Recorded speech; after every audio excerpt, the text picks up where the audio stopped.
Hey, what's up, guys? Welcome back to the 16th episode of the Primllife podcast.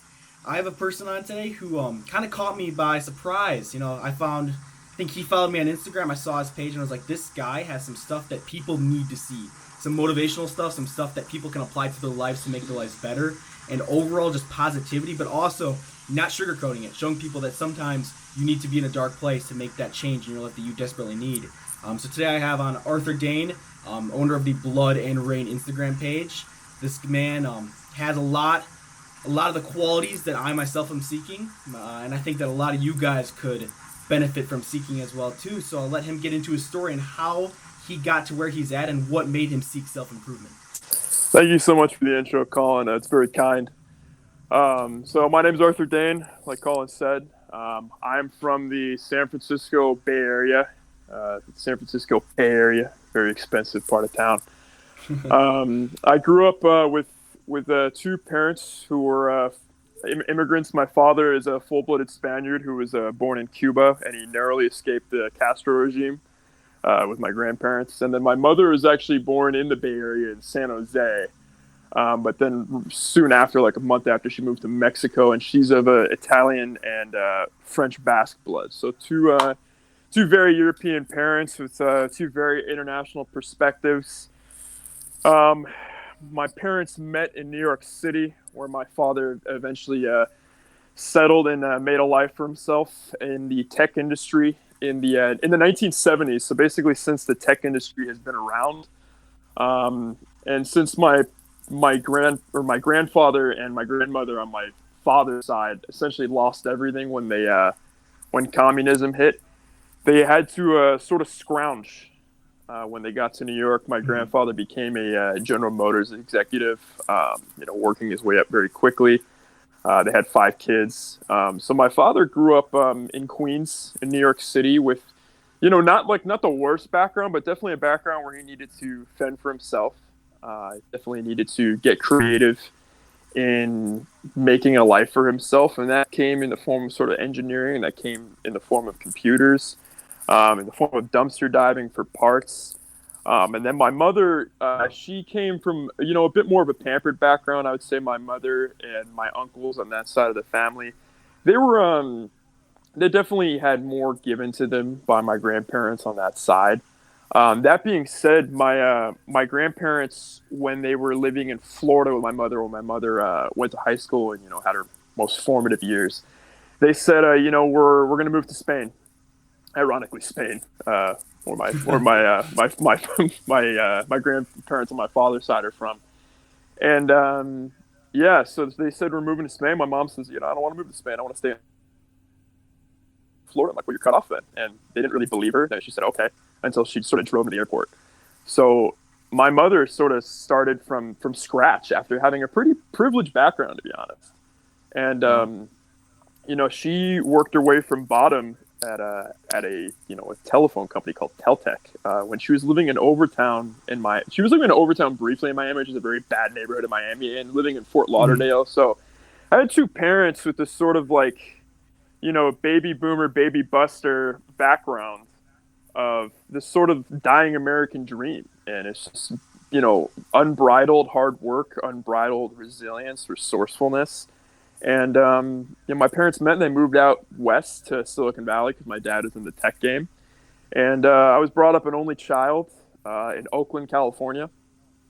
And yeah, so I grew up with a very artistic background on my mother's side. My mother's an opera singer and a singing teacher. Wow. Yeah, it's intense to grow up with, man, because it's really loud. You're doing homework, and you got to shut the door because it's she's got some serious pipes, Oh, and that's hilarious. yeah, it's absolutely hilarious. I'll be on the phone with some kids, on the actual landline with kids I was going to first grade with. To hear them in the back, I'm like, what the hell was that? Or what was that? And I'm like, oh, that's my mom. Like, what do you mean that's your mom? Like, oh, my mom's a singer. They're like, oh, that's nuts. And then so I grew up playing football. I was a quarterback through middle school.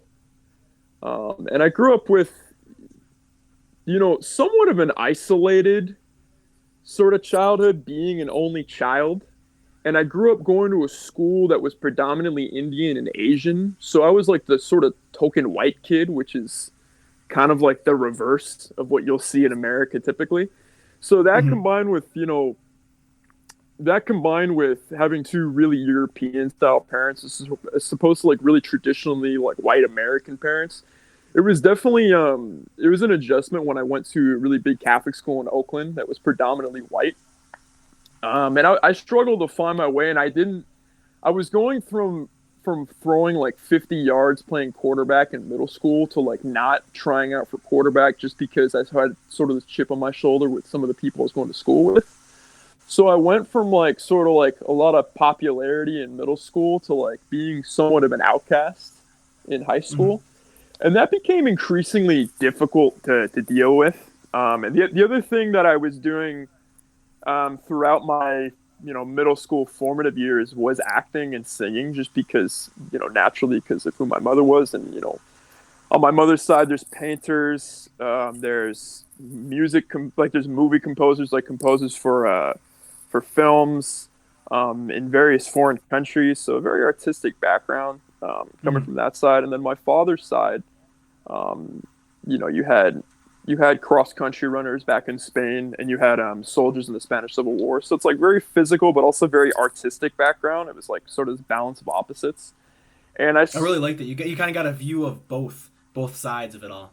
yeah, that's something I'm really appreciative and really thankful for. That I count my blessings on. It's like, you know, it's sort of this different aspects of humanity that I feel like every human needs a physical pursuit and needs like an artistic slash creative pursuit. I feel like we're not really living if we don't like check both of those boxes. Yeah, no, I completely agree with that. You can do very well in one, and you might live a happy life, but you won't fully truly max out your potential unless you go to the other side a little bit, whether that's physical or whether that's artistic. Because I think that they both complement each other very well. I mean, there's studies that show that physical activity makes you more intelligent, as well as intellectual learning can actually improve the same pathways that will help you physically as well too.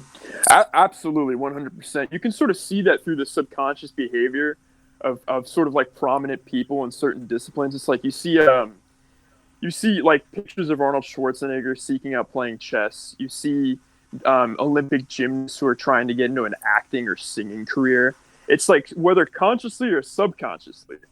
It's like these, and then you see actors getting into jujitsu and they're getting into weightlifting. It's like consciously or Hmm. subconsciously, like they're seeking out the counterbalance at all times. Yeah, It's like they're yeah. trying to seek at a different angle, and I think we inherently do that as humans. So it's like we need these multiple outlets. You know, No, I so completely agree. awesome, man. And so then in high school I went being really isolated, and then I started doing track and field, and I saw a lot of success in that. I was a mid distance runner running at 800 and the mile. And then over the summer between my freshman year and my sophomore year, I had my sort of like really big hardship that I didn't really know how to deal with. Um, a girl, the first girl I had like legitimate feelings for, like less so like, oh, that chick's hot, like actual Hmm. feelings for. I found out she committed suicide, and Wow. I found out months later. My parents had actually kept it from me because they knew that I was having a tough time in high school. Um, and so I don't really know how to deal with that. And I sort of turned like in more of like a darker. I was sort of seeking out like darker music. I was seeking out like deeper literature. I was seeking out Hmm. more deeper meanings as a result of dealing with this. Like I had this, I didn't really have this whole like I never got to tell her how I felt type thing, but you know, I could sense we were kindred spirits in a lot of ways. And I sort of felt like in the back of my mind, if we had stayed friends, maybe she would have felt like she had an outlet of someone to speak to. So it was like, I Yeah. didn't really have like this guilty complex, but I had like this sort of what if complex going on in my head that sort of hung over Kind me of for like a the while. lost opportunity type Yeah, deal. absolutely, absolutely. And it's like these less less fantastical like romantic fantasies and more of like logical what if scenarios. Yeah, that's crazy. Wow. Yeah, so I got to my sophomore year of high school, and I had seen my fair share of bullying my freshman year, to be honest. And my sophomore year of high school, I just sort of came in like this punk, like this absolute chip on the shoulder punk, and I was getting in all kinds of scraps. My yearbook photo, my sophomore year, looked like a mugshot. It was absolutely hilarious. It was like night and day from my like sunny, bright-eyed, bushy-tailed freshman yearbook photo. You know. Oh, that's funny. And so I started getting all these scraps, and I started to see prominence in track and field. And then, I told my mom one day, after my sophomore year, like, enough is enough. Like, I'm done with this place. I'm done with the school. It has not been the right fit. And she's just like, well, it could have been the right fit, but, you didn't play football. You didn't do acting. I was like, you know what? That's fair. That's fair. Mm-hmm. That's on me, but I need to change. And I transferred to another high school that had a phenomenal acting program. And my mom sort of like begged me, like, I want this to be a better experience. I want you to have more friends besides, I was doing Boy Scouts for a while, and I had, a lot of brotherhood through that. She's like, for my sake, can you please, go back to acting, make some friends? I'm like, yeah, let's do it. And this school had a nationally renowned acting program. I'm not mentioning any specifics because my page is anonymous for various privacy reasons. And some of the things I get in on my page, may not be popular opinion. Nothing, nothing conspiracy theorist or anything. It's just, especially with the masculinity movement, it's like they label everything toxic masculinity. So that's why I'm not naming any specific places and whatnot, and why I'm anonymous. And also, sort of, I like the content to stand alone without a face. I feel like sometimes the content can be more powerful that way. It's like that quote, like a man can die, but an idea like is immortal, or something similar along those lines. Absolutely. Actually, one of the posts I had planned for Blood and Rain this week actually talks about just that. So it's fun to mention that sort of synchronicity in the universe, And so I got to this acting school, and I found acting again. I had like a completely night and day storybook acting, like storybook high school experience through acting, and in tandem with me having a teacher that taught me how to love to write. And so I began writing. I went back to acting, and I didn't, this whole sort of and also I was going to keep running track, but due to section rules for recruiting, I wasn't allowed to run varsity.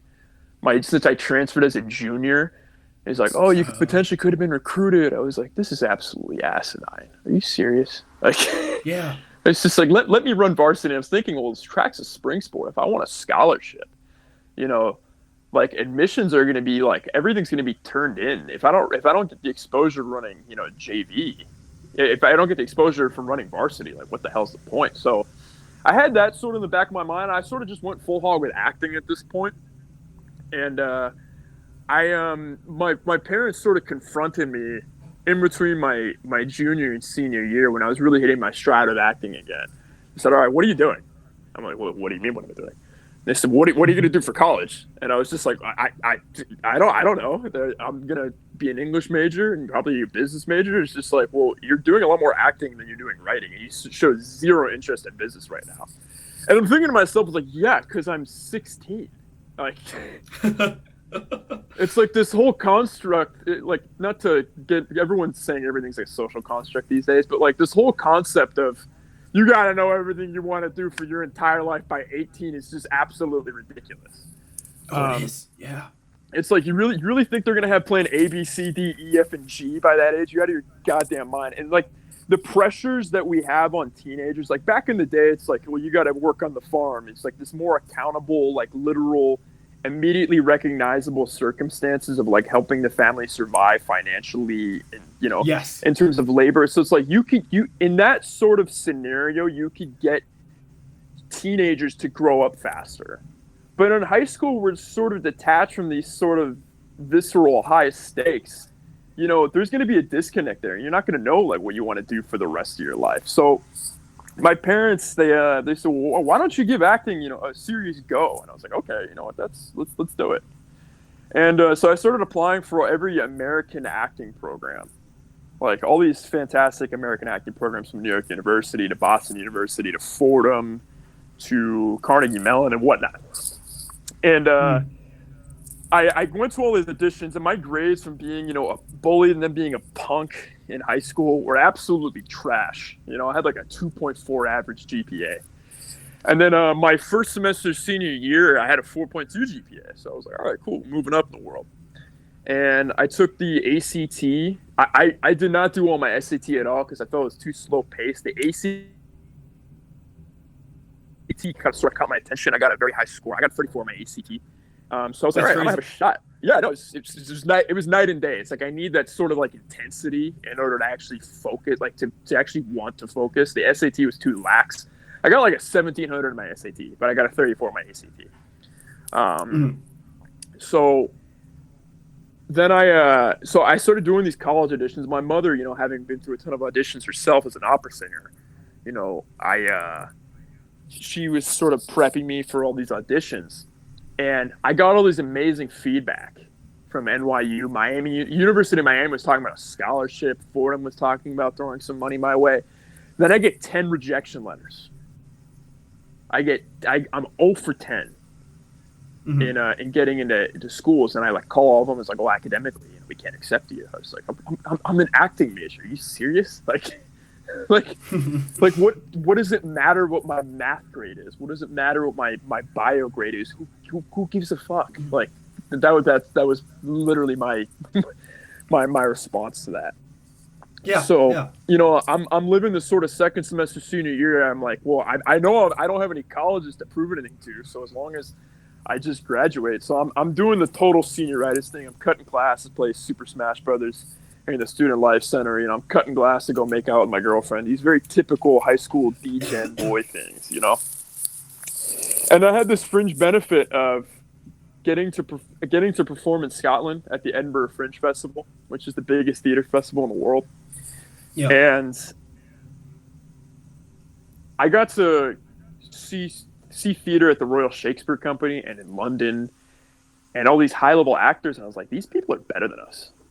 Like, these people are better at acting than us. I mean, they've been at it for a lot longer. Obviously, it's been a tradition of theirs since the times of Shakespeare and even before then with, Christopher Marlowe. And I was like, there's an entrenched tradition here in this country, and there's a higher level of technique, and there's a higher adoration. Maybe me not getting into these American acting schools was a blessing. Yeah.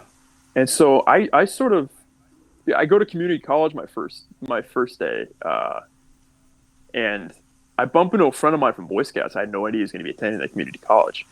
And through one thing or another, he says he has a friend going to acting school in England.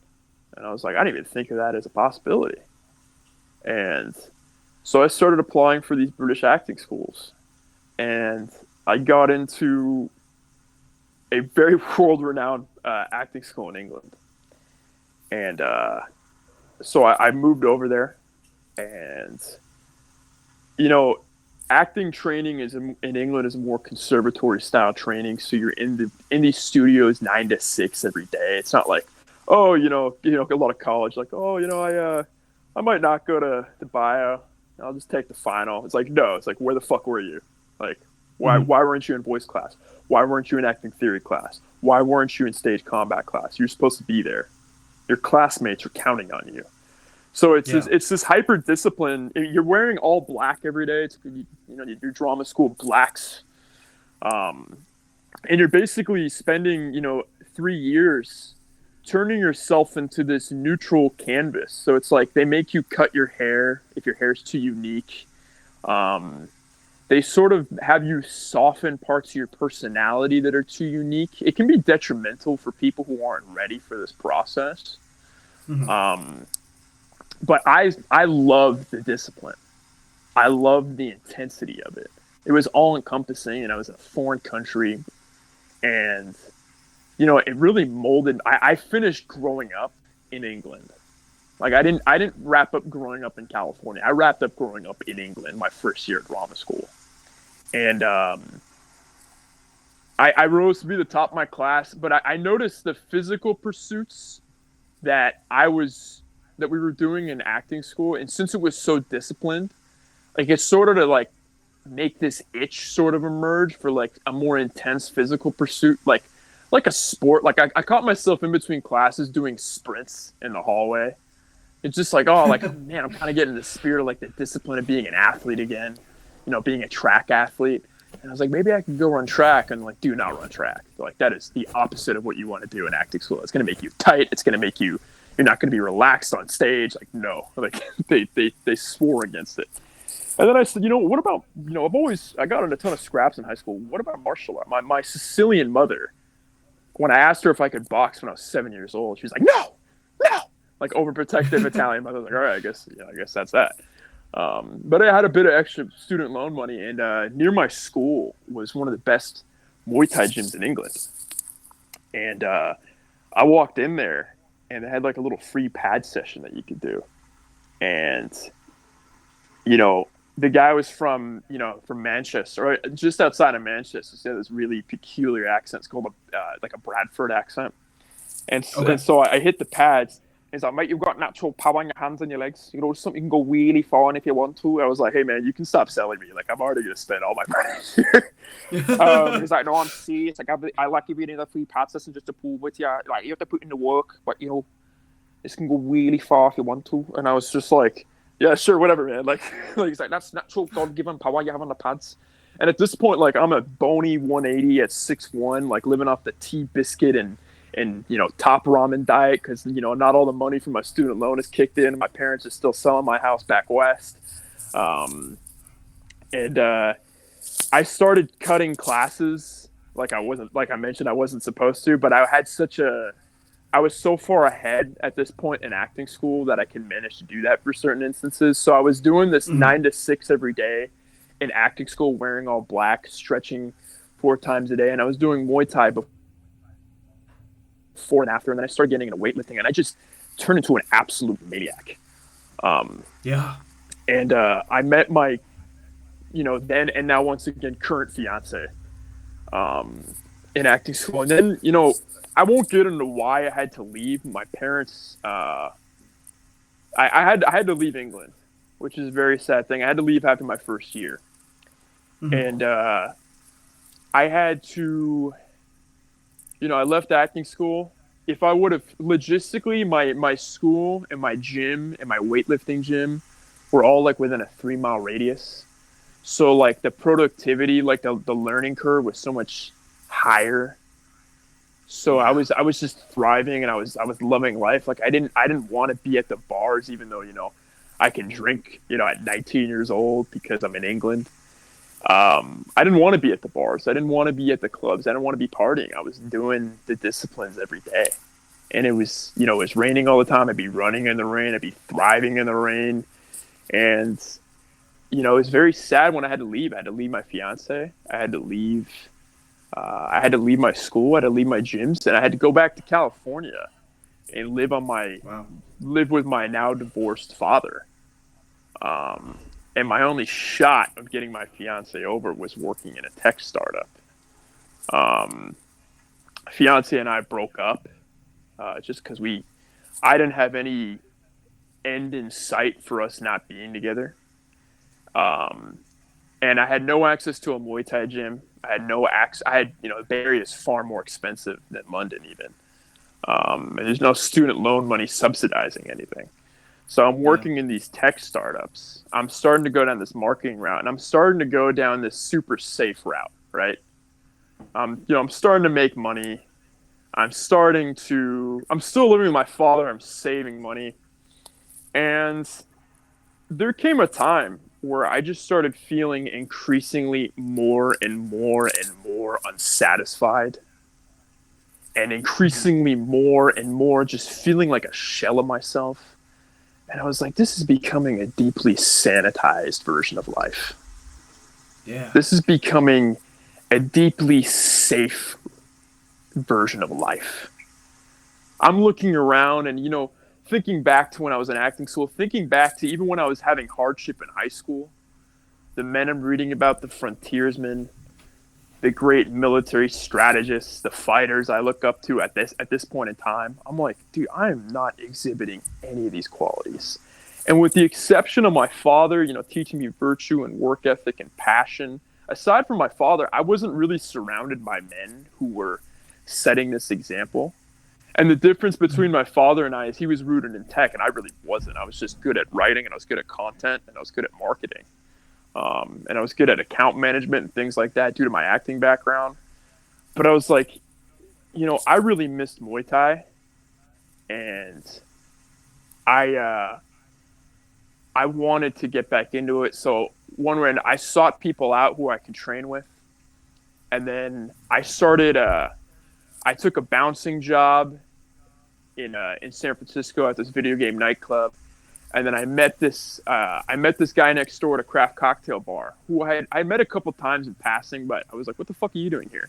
He's like, "What the fuck are you doing here?" I was like, "I'm the new bouncer here." He's like, "Well, I'm the bar manager here," and I was like, "Hey man," he says to me, "Hey man, you still train Muay Thai?" And I was like, "Yeah." And he's like, "We should train sometime." I'm like, "Absolutely, we should." And I basically, long story short, man, I could go into all the details and nuances. I decided to leave the marketing game. I leave the tech game. I leave my dad's. I started bouncing and bar backing 7 days a week while training to be a Muay Thai fighter. And there were times I was starving, and I was absolutely loving every second of it. Yeah. And I was getting to a point where I was training with world-class coaches. And then sort of the universe came calling back in 2018 with some other things with family I had to take care of, and some other things with getting the missus back that I took care of. And that took me out to New York, and I stopped training again. I felt miserable, and there's this bouncer I met. And he's like, "You're a fighter, aren't you? You're a martial artist." Like, how the fuck could you tell? And he's like, "You can just tell these things, man." I was like, "Get the fuck out of here. Shut the fuck up. Are you serious?" And he's like, "Man, you training?" I'm like, "I'm not training." He's like, "Man, you ain't going to feel the same if you ain't training." I was just like, "Yeah, no shit, man. Yeah." And he's just like, "My wife, I tried to stop training for my wife, stop training for my wife and kids to do something safe for him." My wife's like, "Oh, what's up with you?" I was like, "I'm not training. I don't feel right." And so, he sort of did the same thing. He abandoned training for his family like I did. I abandoned training for my family, my fiance. And it's a very respectable thing to do. I mean, you take that part of your life out that helps you become happier, helps you find some purpose, helps you become your better self, and it's a void that you have to fill somehow. Yeah, man, that sort of overcoming like itch was gone. It wasn't this. It like the same stimulus from martial arts wasn't the same in just trying to build a life, financially, get a stable job and whatnot for the sake of others. Like it's noble on paper, but it's still self-betrayal at the end of the day. Like Yes. I didn't realize that at that point. And that same week in New York, I had a horrific lower back injury. I had somewhat of like a spiritual injury that I'll get into more on the Blood and Rain podcast, because this is more straightforward in terms of just the spirit of overcoming. And then a mentor of mine was diagnosed with stage 4 brain cancer. And so I went into a year after that of not being able to train. I couldn't kick bags on my lower back hurting, and sort of nursed myself back to health without a physical therapist because I couldn't really afford one. And right when I moved back to the Bay Area, back to Oakland, I got to this point of being a high-level craft cocktail bartender. And, I had this stable foundation set. I was at a new gym, and I was ready to go. My lower back is healed, and I was ready to get back to competing in 2020, and then COVID hit, and I lost my jobs. Yeah. Whole lot of ups and downs right there, man. Oh, man, left and right. It's like, dude, I just want to fight, man. Like, yeah. And, yeah, so then I refused to take unemployment. I mean, for me, unemployment should go to single mothers. Unemployment should go to people who need it. I'm an able-bodied guy. I'm not going to be paid $3,000 a month to sit on my ass. So I opted for minimum wage work that really barely sustains, living in the Bay Area. Yeah. And, even in the time where I got stable again, I healed again, I still felt like I was betraying myself. I still felt like I was sort of betraying this spirit. Like the whole thing behind Blood and Rain it's a poem I wrote back in 2018 when I was in the thick of training again. There's like this essence that sort of manifested. And I feel like I turned my back on that. And I felt with the injuries and the circumstances, I just opted to feel sorry. Like, some people could say you need to take the time to heal, but mentally I felt that I seized, and to me that's inexcusable. And so sort of the latest thing I wrote in Blood and Rain was talking about, it's like at this point, despite, the finances not being there as they were, everything I worked for sort of being yanked due to COVID, and people have had far worse circumstances than I have, without a doubt. It's like, despite all these things, it's like I feel back to where I was and back to center. And I'm not going to go back to that road of self-betrayal. I'm not going to go back to that road of turning my back on this sort of essence that I came up with. So, what I feel like is so many people need to take away is that you owned your circumstances. You didn't blame them on some third party, even though you did slack off. And I would say it's a very light slacking off. I mean, there was very true reasons why you had to do what you did. But even though you were in a place that you didn't want to be at, you took ownership, extreme ownership, and you owned it. And I think that's one of the most respectable qualities about you, is that you don't look at your situation and go, oh, woe is me. You look at your situation and go, I'm here due to partially my own fault, and I'm going to overcome it. I think that's amazing. Thank you, man. Thank you. I appreciate that very much. And, there's also, there also were times where I was like, woe is me. And it's just like, what happened? Why did this all happen at once? But it's like, and you know what? Every person under the sun, even David Goggins, the baddest man on the planet. Yes. Even with who he is right now, he has those moments. It's not staying there. And see, the problem was I stayed there for a year after these injuries and these changes in circumstances. And just decided one day, it's just like, this whole healing process may be one thing, but I'm not living on the edge of myself. I'm not pushing mentally. I'm not doing everything that I can. It's like, there's that quote, if all you can do is crawl, start crawling. And I wasn't doing that. That's where I was like, you're quitting. You're not crawling. Are you serious? Are you serious? So Blood and Rain was a poem I wrote, sort of capturing this essence. So keep your leisure in sunshine, and I'll take blood and rain are the last lines of it. That's the most important part. It's like taking the hard road for like far more greater eternal rewards, Yes. No, of course. It's and I feel like you and me and so many, I feel like especially we can see this with service members, is that even though they're in situations that suck, that on paper they're the worst, the worst moments of their entire life, they're more focused and they almost will grow to miss it. And in fact, that a lot of them do. They miss that intensity. They miss that ultra focus. This is your mission. You're going to accomplish it no matter what type of deal. And it's weird how their brains kind of change to work, or that's where their thinking is, where I need a challenge that I can overcome. Otherwise, what's the point? Absolutely. I mean, there's such clarity in those situations. I think that's what people miss when they're out of them. It's just like I'm all for contemplation. I'm all for deep thinking and meditation. Like I advocate for that quite a bit on my page and in the podcast. But, that clarity of action, it's just like, there's only this in front of me. Like there's only this brutal, intense situation in front of me. And these are the decisions I have to make right here, right now. There's no postulating. There's no strategizing strategizing into nothingness, into oblivion, into sort of this paralysis by analysis. Despite it being like these harrowing circumstances and brutally high stakes, you feel absurdly alive. Yes. You're going to war both figuratively or literally, and it gives you purpose. It gives you so much clarity. I mean, there's nothing that's left up to question. Like, you know what you need to do. And unfortunately, it's a lot of the worst moments in your life that kind of bring out that primal rage that's within you that you need to overcome the adversity, the obstacles that are in your path, and that will lead to greatness once you can do them. Absolutely. What's a difficult thing to navigate as well, when you sort of achieve these states and you reach these given circumstances in your life, a lot of the people around you aren't going to be in that space. And even worse, most of them will have never been in those circumstances. Mm-hmm. So a lot of the time people are looking at you like you're insensitive or you're hyper focused or you're too intense. Or you're narcissistic because you're trying to become a better person. Absolutely. And so I think, you know, to me personally, one thing I've come to realize, it's a cop-out to say, it's another form of cop-out. It's another form of giving up and surrendering when you're saying, these people will never understand, so it's not my problem.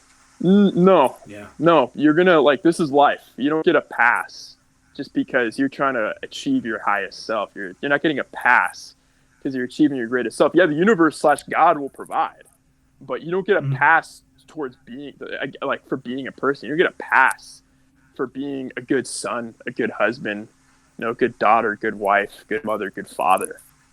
You know, you don't get a pass in society. You do need to explain yourself to a certain extent without compromising. It's up to you to sort of navigate these circumstances. It's up to you to navigate, to find this balance. You know, how many people have you met is like, this is my mission and that's it. And they're just an absolute asshole. And it's just like, you know, that's a form of weakness. Like, you needing to be an asshole to get to that state is a form of weakness.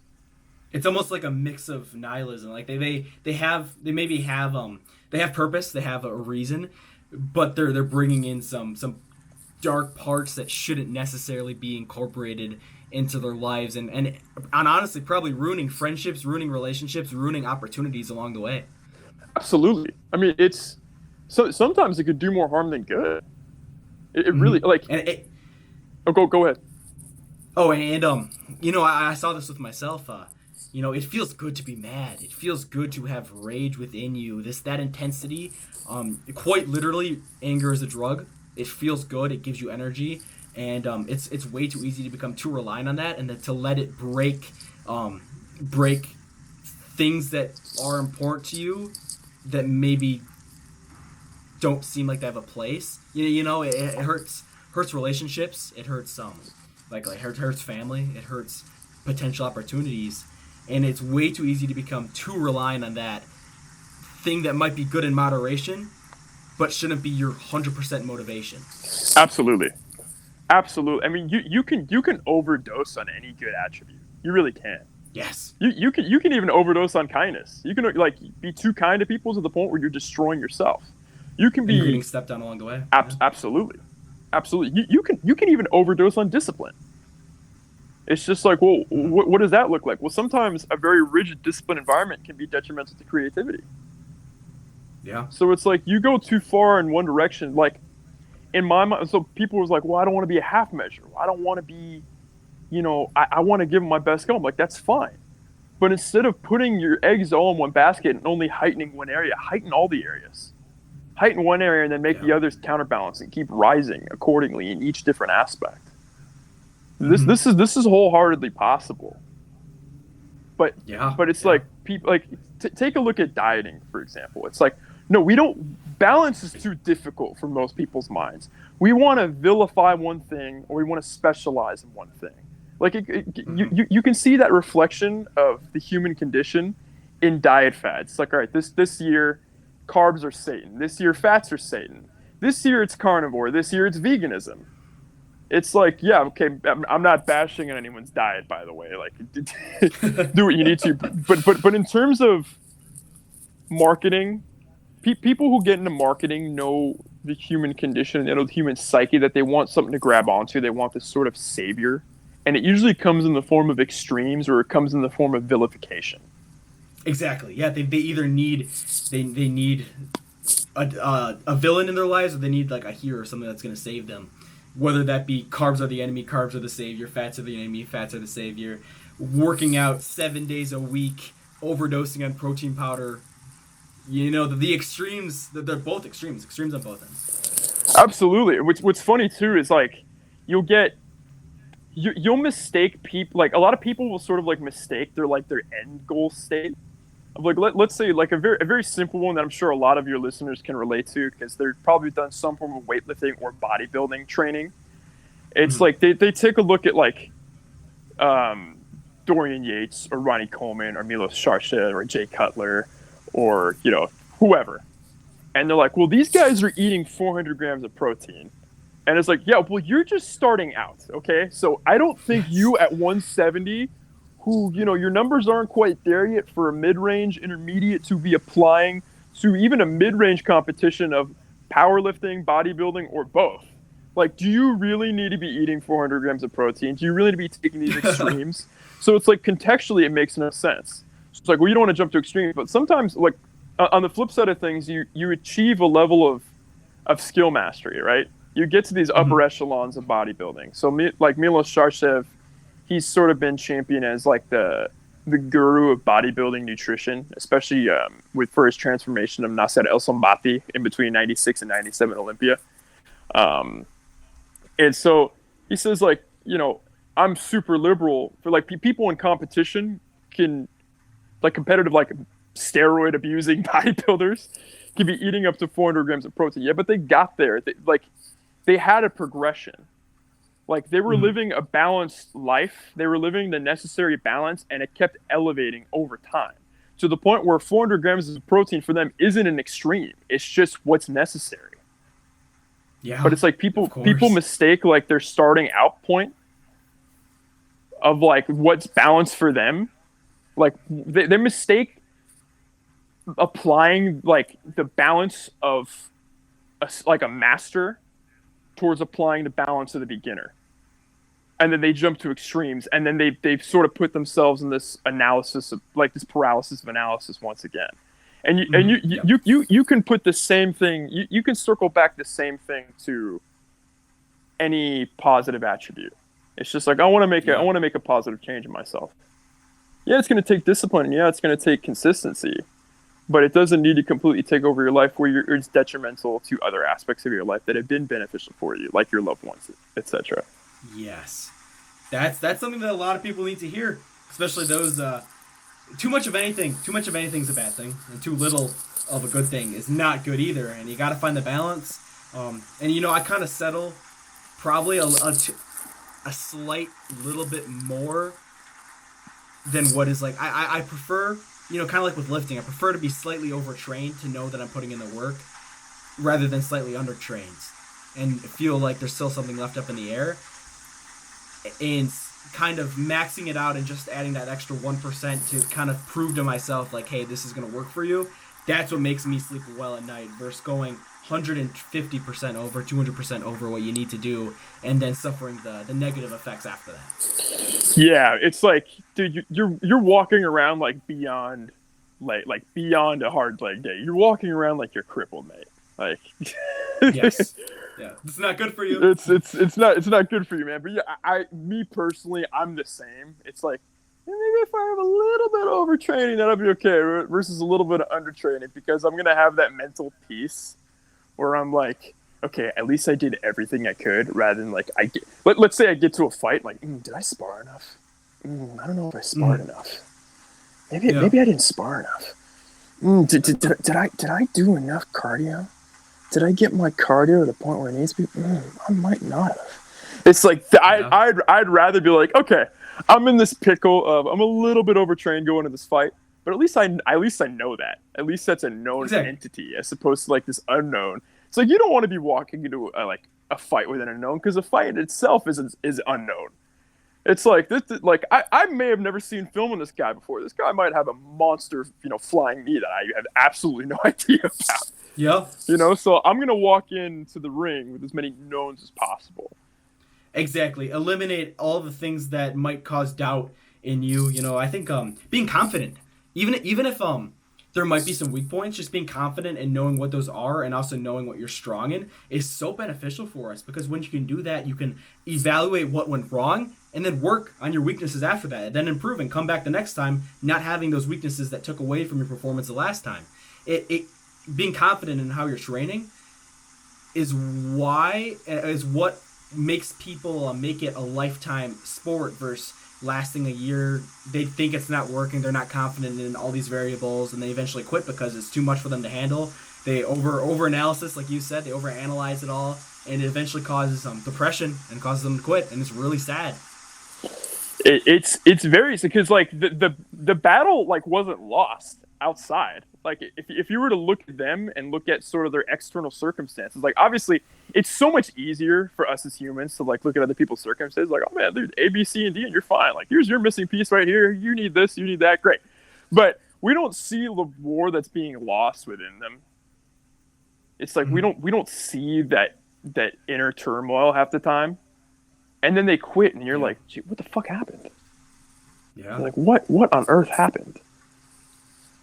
Of course, and I feel like one of the things that I kind of recommend to people is to surround yourself with people who have it figured out or are what you want to end up like, because they can answer a lot of those unknowns. They can help lead you. Good mentors will bring a whole different viewpoint to your training, to your life, that will allow you to correct the things that might take away from it long term, or that you don't have figured out yet. And it brings you the confidence to know that you're on the right path and working towards something that you will achieve if you keep on that path, versus giving up because they don't think it's working type of deal. Absolutely. It's another thing too, like I think that's important, is because like to mention right now is, do not listen to people. Like if you were trying to achieve success in a certain aspect of life, or a certain field in life, or a certain physical pursuit, artistic pursuit, whatnot, right? Do not listen to people who are not successful in that pursuit.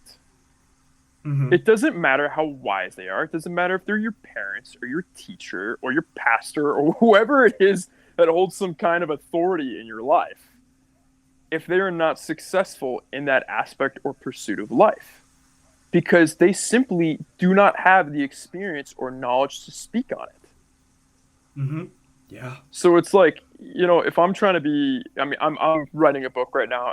I'm going to be finishing the rough draft in March. So sort of like my long-term goals are being a world champion fighter, all-time great middleweight, and being a Nobel Prize winner in literature. Those are sort of like my two selfish pursuits. Like I have other pursuits that very well-rounded. Thank you. Very well-rounded. Yeah. That's sort of the manifestation, like, of the creative and the physical pursuits. Yes. But they definitely have a massive amount of crossover. But so it's like I'm finishing this rough draft. I'm not gonna send this to like my mom. Like my mom loves me to death, and she's like, I don't know if this is good, like blah blah blah, and then like have that be the be all end all opinion. No, I'm gonna send you to an author. I'm gonna seek out a writer. I'm gonna seek out a publisher. I'm gonna seek out a successful author to give, like, for them to give me their feedback on whether or not this iteration of this draft is going to be successful or not. Mm-hmm. Or they're going to be one to do the edits. So it's like, like, for all you guys out there who are athletes, right? Like, I'm sure there are a lot of student athletes listening to this, and they may or may not have parents who are supportive. They may have a dad saying, what are you doing that for? It's like, what do you want to be a basketball player for? It's like, I was to play basketball when I was your age, and I didn't get very far. Now I work in whatever factories or whatever, man. And it's just like, poor high school Timmy actually probably has a lot of talent, and he just listened to his dad, who, you're supposed to listen to your dad, but his dad is wrong and stunting his growth on this matter when he should be listening to his coach. So it's like, even your parents can be absolutely dead wrong about even your family can be, your friends, people who actually care about you. It's a sort of dichotomy that people have to navigate, especially for I would say for student athletes, and I would imagine that's a pretty big range of your, like, a pretty big percentage of your listener base is student athletes. It's like, do not listen to people who aren't successful in that field. If your coach is saying to you, you're not cutting it right now because you're not doing this, and this. You're not lifting enough. You're not stretching enough. You're not doing conditioning. You're not watching enough film. It's like, listen to that person. It's like, okay, I'm not where I need to be. I need to get ABC. Like, I need to be doing everything I can be. On the flip side, in the exact same breath, don't listen to the person who tells you you're doing a great job when you're obviously not doing a great job. Oh, big time. Positivity won't save you at a certain level. I mean, it's a great thing to have, a great thing to see the good in some bad, but you need to be able to see the bad in some good if you're trying to be the best. Absolutely. It's like, you need that deep constructive criticism. Like when that friend I mentioned before, when I was getting into bartending, he said, hey, you're going to need to start as a bar back, because this is craft. This takes time. You need to have a lot of knowledge. You need to be able to know like 200 cocktails. You need to have a huge spirit knowledge. It's going to take some time, okay? And I said, okay. My first shift, he says, he comes up to me and is like, you interviewed very well. You're going to start tonight. I'm like, really? He's like, yeah, we have a 200-person buyout. You're going to be the bar back. I was like, okay. And he's like, don't let me down. I told him I bet my job on this guy. I was like, okay. Oh my gosh. And that's sort of like vote of confidence, sink or swim. And then throughout that entire process between me being a bar back and becoming a bartender, this guy fucking reamed me left and right. He was absolutely brutal with me. But he always, like, I knew that he was doing it for my overall growth. A coach pushing you to be your best, like, the coaches need to iterate, they need to communicate properly from the get-go that they're doing this for their overall growth and not doing this to be sadistic assholes, for lack of a better term. A lot of the time, your coach is doing the best thing by you, or your mentor's doing the best thing by you, is being absolutely brutal with you. And you need to have this sort of peace, like, well, this is the road to getting where I want to go, so I need to go face first through this road. This guy was screaming at me left and right, like, for example, he's like, Dylan, where's the punta mes? I was like, excuse, I thought he was cursing at me in Spanish or something. He's like, where's the punta mes? I was like, what? He's like, Arthur, where's the punta mes? And I was like, well, okay, well, Dylan over there doesn't have it, obviously. And then, so now he's calling for me, and he doesn't know what it is. Dylan doesn't know what it is, and I don't know what it is. And I was like, what's punta mes? And he like runs to a refrigerator, grabs it. It's this bottle of like an aperitif, like the punta mes. I'm like, well, how the fuck am I supposed to know what that is? Like, he expected me to know things that I would have zero way of knowing unless I like was proactive in studying all the bottles on the shelf, and that's 600 bottles. Crazy, yeah. And so it's like this guy was absolutely brutal with me, and then the other two barbacks, Dylan and Tyler, they just felt completely behind because I was the only one who was answering the call. He was being brutal. The other one was like, man, this guy's riding my ass. This guy's, pushing me way too far, man. This guy's getting sadistic. I'm like, no, he's trying to make you be the best version of yourself. Like, are you guys not grasping this concept? Exactly. And I got to the point where I was the best barback in the city. And then I became, a bartender much quicker than most would. So it's like, if your coach is reaming you and your coach is being sadistic with you, but he knows, he or she has your overall growth in mind with the utmost importance, you got to go face first down that road. It's not going to be pretty. The road's not always going to be pretty. It's that idea of super compensation and adaptation to where the stimuli that's applied to you sucks and breaks you down, but it also gives you the opportunity for growth and to gain so much more skill and talent and surpass where you're at before, because you have to rise to the occasion, or like the other bar back or the other coworkers that you had, or break. I mean, you have a choice. Do well, take the stimuli, and it might suck, or quit and not have the opportunity at all. Exactly. That's great. What's funny about that too is, like, I think people have this thing in mind where, like, even in those circumstances, you're not going to have days where, like, the coach absolutely beat them into a puddle, like in physical pursuits physically, but like in this bartending pursuit, this barbacking pursuit mentally. Like, there were days where it was like I was absolutely hopeless. And like, do you think he came up to me and was like, oh, it's fine? Like, no, he sort of let me suffer and let me wallow and let me like power through that myself. Yeah. So it's like, you're going to have days where you get out of practice, and it's like, you're going to feel like your coach actually did go too far, and you answered the call and you still failed and you still feel dejected, and it feels like it's been detrimental. Mm-hmm. You got to trust the process. Yeah. Trust the process. That's incredible for everything. I mean, it's absolutely crazy how applicable that story is to life.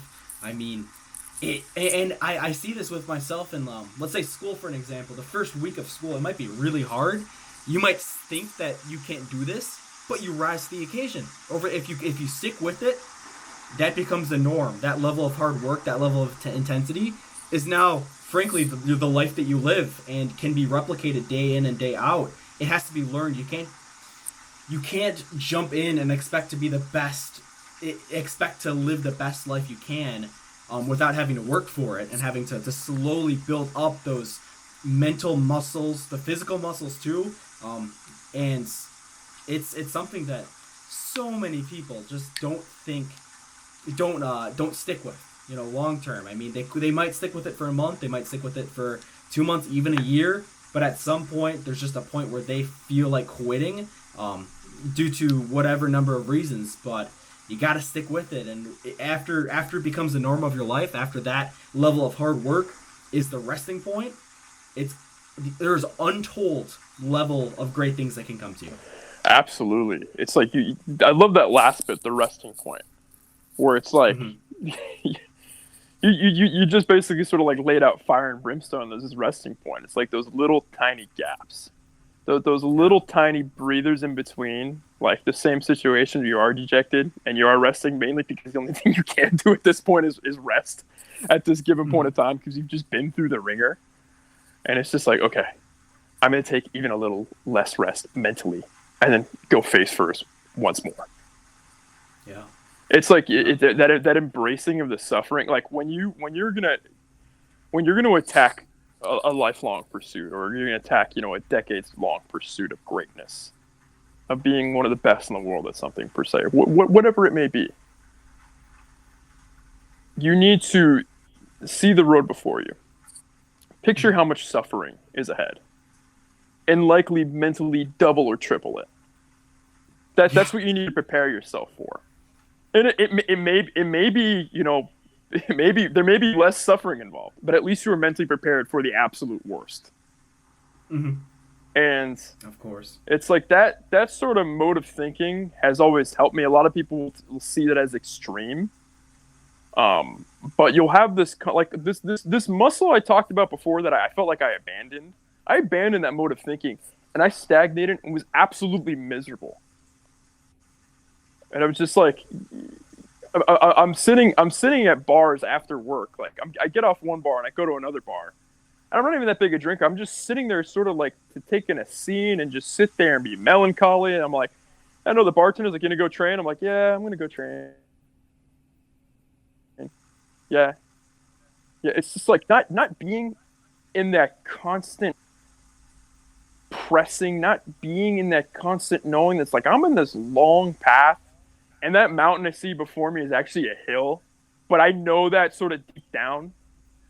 Mm-hmm. That's like this continuous cycle of being alive. Like maybe some people listening to this won't relate to that, and that's perfectly okay. But this is sort of on like the name of the podcast, the name of the poem, the name of the page that I created is called Blood and Rain for a reason. That's not just there for for kicks. Mm-hmm. It takes bleeding. It takes doing things in the rain when most people would want to stay inside. It takes this stimulus of intensity to reach these upper echelons, to reach these levels of skill mastery, to reach these levels of fulfillment that 90% of people won't reach. And I'm nowhere close. I'm just happy to be back on the path. Me having the page, me having the podcast, that's just an iteration. That's a manifestation. That's an expression of me being back on the path. I have not tasted the upper echelon. I've not tasted skill mastery. Yeah. I've sort of gotten there with bartending, but that's bartending. Like, not to knock it, but it's going to be far less difficult than fighting or being a writer or, what have you, or being a bodybuilder or a lifter, Yeah. What you're doing is you're turning up the thermostat of the intensity and the heat that you're bringing, and it might not have results that are super immediate, but the fact is you're taking the steps towards your end goals, and you're increasing the amount of energy, you're increasing the intensity that you bring in a good way that will pay off in the future. And that it's not a sprint, it's a marathon, and that you'll reach it one day if you stay on the path, but it's not going to come easy. It's that same idea with like the iceberg, where you can see that kind of 10%, but there's that 90% underneath there. That 90%, you see the 10% of the struggle, 10% of the journey, but there's that 90% of the story ahead of you that's been untold, and that will bring pretty much unlimited hardships, maybe even some life-changing things, but it will make you a great person long term. Absolutely, especially that last piece saying with life-changing things. It's like you can imagine the road ahead of you, and like I said, you can imagine like just the intensity stimulus, like the suffering stimulus, like the amount of suffering. But in terms of the route itself, it's like you could get like 6 years in, I'm like, man, this is completely different than what I thought it was going to be. Like, my life is completely changed. Like, that guy who started out the beginning, like, he's still there, right? And it's like, it's still on the path that I imagined, but there's other parts of this path that like completely came out of left field that I had no idea were going to be involved. Yeah. That's like a more indirect sort of aspect of staying on the path, because it's like sometimes we get too in love with like sort of like one mode of suffering and one mode of hardship and intensity, and it's like we could be then thrown with something that's actually maybe a little bit easier, but it's different. We're like, no man, like I'm good at like working hard this way, I'm good at thinking this way, I'm good at overcoming adversity this way. It's like, no, we're trying to get you more flexible now. Like the universe is trying to get you more flexible to where you're trying to go. The universe is trying to get you to be trickier. The universe is trying to get you to be, like take for example, like we're gonna do an apples to apples comparison for an athlete. It's like, oh, I'm good at getting strong. I'm good at getting strong. It's like, oh no, we want to get you to be faster. We want to get you to be more flexible, to possess more endurance, to be more agile. And it's like, wait, no, but I was really good at getting strong. So it's like you could be on the path. There could be these other things involved in the path, these other forms of hardship that like you didn't foresee. And it's important to keep an open mind within the parameters of staying on that path. Yeah. No, for sure, man. Arthur, I gotta say, this is by far one of my favorite podcasts that I've ever recorded. The knowledge and experience is key. What you brought to the table today was probably the most enjoyable part of the podcast that I think I've ever done so far. So this is definitely you're gonna have to come back on. You're gonna have to come back on for future episodes later on. But where can they find you on social media? First of all, Colin, it's been an absolute pleasure, man. Thank you so much for having me. Your energy is amazing. Your spirit's amazing. Your willingness to like to learn about other concepts and to hear from other people, it's very refreshing, and I wish more people were like that. This has actually been my first time being a guest on a podcast, so thank you so much for having me. And you wouldn't be able to tell that, man. You were a natural. That was some solid. That was a solid conversation that we had, man, and I appreciate your kind words back to me on that too. Thank you so much, brother. Thank you. In terms of where you can find me, I'm on Instagram and Telegram, blood_and_rain. There's also the Blood and Rain podcast. We have 3 episodes so far. The 4th is dropping this week. It's every Thursday, 7 p.m. Pacific time. We're on Apple. We're on Spotify. Yeah, that's where you can find me. Awesome, man. Well, everyone who's watching this, go follow this man right now. Some great things are coming, and great things are already out there, and things that you guys need in your life. You might think you have it, but go follow this guy's page, and you're bound to learn something that you did not think was there, and will reap the benefits long term. But thanks, Arthur, for coming on. I'll talk to you soon. Thanks so much, brother. If you're ever in the Bay Area, let me know. We'll get a workout in. Of course, man.